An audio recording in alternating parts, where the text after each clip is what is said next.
अच्छा पिलामाने केमिति अछ आज आम सप्तम श्रेणीर सप्तम अध्यायर त्रिभुजर धर्म प्रश्नावली 7.1 आउ 7.2 करवा। तेबे ता पूर्वर टिके त्रिभुजर धर्म विषय आम जानी रखिबा। तेबे त्रिभुजर धर्म रे कौन देखिबा ना एबीसी एक त्रिभुज।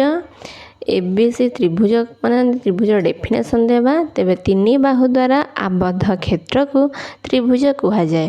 त्रिभुजर तीनोटी कोण थाए, ए कोण, बी कोण, सी कोण।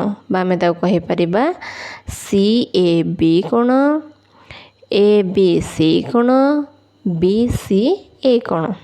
तापर त्रिभुजर तीनोटी शीर्ष बिंदु थाए, ए शीर्ष बिंदु, बी शीर्ष बिंदु, सी शीर्ष बिंदु। तापर आमे कहि परिया त्रिभुजर तीनोटी बाहु थाए, A B Bahu, B C Bahu, out हैला ए सी बाहु। एवं आउट इम्पोर्टेंट हैला जे त्रिभुजर तीन कोणांक सदाबेले मिसी माने ए प्लस बी प्लस सी ऑलवेज केते हबा ना 180 डिग्री हबा। एवं आमे देखिबा त्रिभुज बाहु अनुसार तीन प्रकार, समबाहु, समद्विबाहु, विषमबाहु। एवं कोण अनुसार तीन प्रकार, सूक्ष्म कोणी, समकोणी एवं स्थूल कोणी। तेबे अभ्यास 7.1 रे एक नंबर रे देला त्रिभुज पी क्यू आर रे क्यू आर सम्मुखीन कोणर नाम कौन लेख। ताल देख त्रिभुज P Q R, P Q R रे क्यू आर बाहु, क्यू आर बाहुर सम्मुखीन कोण किए हबो ना पी कोण, अर्थात क्यू पी आर कोण। ताहले क्यू आर बाहुर सम्मुखीन कोण हबो पी कोण। आमे आहुरी भी कहि परिया जे पी आर बाहुर सम्मुखीन कोण हबो क्यू कोण। सेमती पी क्यू कोणर, पी क्यू बाहुर सम्मुखीन कोण हबो आर कोण। देन 7.1 ख नंबर देला डी ई एफ त्रिभुज रे ई र सम्मुखीन बाहुर नाम लेख। ताले देख डी ई एफ त्रिभुज रे ई कोण अर्थात डी ई एफ कोण र सम्मुखीन बाहु किए ता आगे अच्छे ना डी एफ बाहु। से परे आमे कहि परिबा एफ कोणर सम्मुखीन बाहु हबो डी ई बाहु। सही परि आमे कहि परिबा डी कोणर सम्मुखीन बाहु हबो ई एफ बाहु। देन देला त्रिभुज के एल एम रे एम र शीर्ष बिंदुर सम्मुखीन बाहुर नाम कौन। आमे जाने जे त्रिभुजर शीर्ष भी तीनटा थाए। ताहले के एल एम त्रिभुज रे एम शीर्ष बिंदु अर्थात एम शीर्ष बिंदुर सम्मुखीन बाहु किए ना के एल बाहु। सेमिति के र सम्मुखीन किए हबो ना एल एम। से परि एल शीर्ष बिंदुर बाहु किए हबो सम्मुखीन ना के एम। देन देला 2 नंबर रे चित्र रे निम्न चित्र रे विभिन्न त्रिभुजर बाहुर द्रव्य और कोणर परिमाण मान दिया जाइछि। से गुडी को देखि निम्न प्रश्न गुडिकर उत्तर दियो। ताले आमे किए को प्रकार त्रिभुज आमे सेटा को देखिबा। ताले पिला माने देखो एटाते 6टा संपूर्ण त्रिभुज देइछि। प्रथम त्रिभुज देखिबा एबीसी जार एबी 4 सेमी, बीसी 5 सेमी, एसी 7 सेमी। ताले को बाहु सहित समान नुहंती अर्थात यह एक विषम बाहु त्रिभुज। देन खरे देला डीई एफ बा त्रिभुज जो थिरे डीई 6 सेमी, ई एफ 4 सेमी, डी एफ 6 सेमी अर्थात डीई एवं डी एफ बाहु परस्पर सहित समान। तेबे आमे कहबा समद्विबाहु त्रिभुज। देन जी एस के त्रिभुज रे एज होची 90 डिग्री अर्थात समकोण, के 40 डिग्री, जी 50 डिग्री अर्थात यह एक समकोणी त्रिभुज। देन हैला एल एम एन त्रिभुज रे एल एम 5 सेमी, एम एन 5 सेमी, एल एन 5 सेमी अर्थात ये आर सबु बाहु सहित समान अर्थात आमे कहि परिबा यह एक समबाहु त्रिभुज। से परि पी क्यू आर त्रिभुज रे क्यू होची 110 डिग्री, पी 40 डिग्री और आर कोण होची 30 डिग्री अर्थात ये 90 डिग्री रु अधिक अच्छी अर्थात ये गोटे स्थूलकोणी त्रिभुज। देन देइछि एस कोण 65 डिग्री, टी कोण 54 डिग्री, यू कोण 61 डिग्री। ये समस्त कोण 90 डिग्री रु कम अर्थात यह एक सूक्ष्मकोणी त्रिभुज। तेबे पिला माने हमर 7.1 अभ्यास कार्य सरिला। बर्तमान आम 7.2 अभ्यास कार्य करवा। 1 नंबर देछि पार्श्वस्थ चित्र रे देखुथिबा बहिस्थ कोण गुड़िकर आम नाम लेखिबा। ताले देख देछि कोण ना पार्श्वस्थ चित्र बहिस्थ कोण किए किए ना गोटे ABZ ए कोणटी सेमिति आमर देछि गोटे कोण आ कोण CAY कोण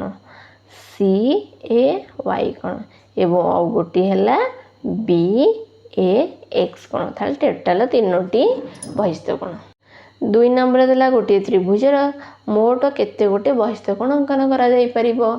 देख ए चित्र भी आम कहीपर देख समस्त शीर्ष बिंदु पाखे सदा बेले 2टी ही बहिस्थ कोण अंकन करहब। तेज जेहेतु आम 3टी शीर्ष बिंदु गोटाकर जब 2टी हम टोटाल आमर 6 गोटी बहिस्थ कोण अंकन हो पार। 3 नंबर देछि निम्नस्थ प्रत्येक चित्र रे देखुथिबा त्रिभुजर 2टी कोणर परिमाण दिया जाइछि एवं गोटे बहिस्थ कोण दर्शा जाइछि। उक्त बहिस्थ कोणर परिमाण को निर्णय करबा। चलो ताले ये चित्र गुड़िकर बहिस्थ कोणर परिमाण मान आम सब देखा। तेबे देख 3 नंबर फास्ट चित्र आम देखा ABC। एटा दे देछि 52 डिग्री बीटा देछि 58 डिग्री। तो सीटा केते हबो केमिति हम बाहर करिया। आमे त्रिभुजर धर्म रे पढ़ीचे जे गोटे त्रिभुजर बहिस्थ कोणर परिमाण तार अंतस्थ दूरवर्ती कोणर परिमाणर समष्टि सहित समान। अर्थात ACP इक्वल टू ए कोण प्लस बी कोण। ए कोण आमर 52 डिग्री बी कोण 58 डिग्री टोटाल है 110 डिग्री। देन ख चित्र देछि DEF कोण। ताहले से बहिस्थ कोण केमिति बाहरिया ना से सेम सूत्र जे बहिस्थ कोण EFQ कोण इक्वल टू D कोण प्लस E कोण एटा जेहेतु 88 degree plus 64 degree total 152 degree. Then आमर गरे देला EFG त्रिभुज रे एटा होचे बहिस्थ कोण से सेम REF बहिस्थ कोण इक्वल टू F कोण प्लस G कोण। F कोण होची 106 डिग्री प्लस G कोण होची 35 डिग्री टोटाल है 141 डिग्री।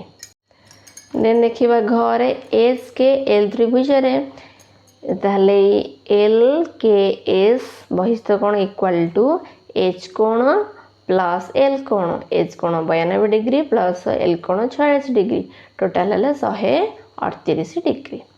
सेमिति LMN त्रिभुजर बहिस्थ कोण होची TLM। ताले TLM इक्वल टू M कोण प्लस N कोण अर्थात 40 degree plus 36 degree equal to 76 degree. सेमिति XYZ त्रिभुज रे बहिस्थ कोण होची एटा ताहले VXZ इक्वल टू Y कोण प्लस Z कोण अर्थात 64 degree plus 36 degree equal to 100 degree. ताले ये 3 नंबर सरला।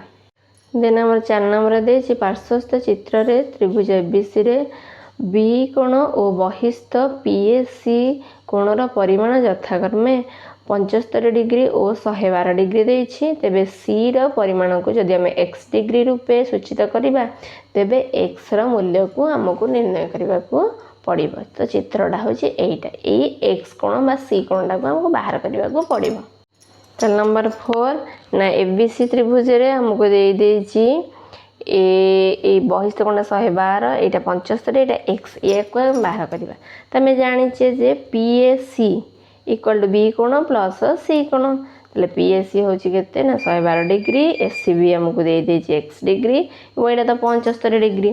ताले x degree equal to 112 degree minus 75 हैला 37। ताले C by SCB by x degree equal to 37। Then हमर 5 नंबर देला त्रिभुज ABC रे B र परिमाण C र परिमाण र 2 गुण। एही त्रिभुज रे ए ठारे अंकित गोटे बहिस्थ कोणर परिमाण 114 डिग्री हेले त्रिभुजर प्रत्येक कोणर परिमाण निर्णय कर। ताले प्रश्न अनुसार ABC गोटे त्रिभुज केवल हमको बहिस्थ कोणटा देछि केते ना 114 डिग्री। তাহলে দত্ত ABC रे DAC टा 114 কিন্তু ଆଉ ଗୋଟେ ଦତ୍ତ ଦେଇଛି ଯେ B କୋଣଟା C ର 2 ଗୁଣା ତେବେ ଆମେ ନବା ଲେଟ୍ ମନେ କର C कोण इक्वल टू x डिग्री तेबे B question answer B equal to 2 गुणा जेहेतु 2 into C माने 2x डिग्री तेबे DAC माने बहिस्थ कोण इक्वल टू ए B कोण प्लस C कोण त्रिभुजर धर्म अछि ताले यार मूल्य 114 B एबे पाइला में 26 और C हैला x डिग्री तो दीटा हला 3x ताले x इक्वल टू 114/3 हैला केते ना 38 ताले x पहला में 38 x किए ना C कोन देन 2x केते हबो 2 into 38 माने 76 एवं 2x किए ना B कोन ताले a केन बाहरी B बाहरी पइला C बाहरी पइला तो आम जान त्रिभुजर 3 गुणर परिमाण मिसिक 180 डिग्री तब ए कोण equal to 180 degree minus 38 plus 76 equal to 180 minus 114 equal to 66 degree तो ए कोणर परिमाण 66 डिग्री बी कोणर परिमाण 76 डिग्री एवं सी कोणर परिमाण 38 डिग्री